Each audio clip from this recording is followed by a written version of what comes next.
par exemple, me trouver un verset où Christ dit lui-même, si vous croyez à maman, vous serez sauvé. Nulle part, on le verra. Mais par contre, Christ est en train de maudire celui qui le livrera quoi. Ça fait un. Christ est en train de dire, Père, pardonne-le, car ils ne savent pas ce qu'ils font. Et révérend, il y a pardon quand? C'est quand il y a un mal qu'on demande pardon. Quelqu'un vient ce matin et donne 1 million au révérend, et puis le révérend dit, Père, pardonne-le, car il ne sait pas ce qu'ils font. Le révérend doit dire, Père, bénis-le, car il m'a rendu un grand service. Mais quelqu'un livre Jésus pour que vous soyez sauvés.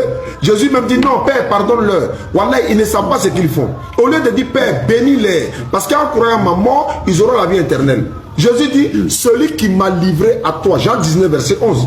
Il dit à Pilate, tu n'auras aucun pouvoir sur moi si cela ne te vient d'en haut. Et celui qui m'a livré à toi, il a commis un plus grand péché. Mais livrer Jésus, si c'est un péché selon Jésus lui-même, vous dites que non, c'est un acte salvateur pour nous, l'humanité. C'est pourquoi Jésus va plus loin. Malheur à l'homme par qui le Fils de l'homme sera livré.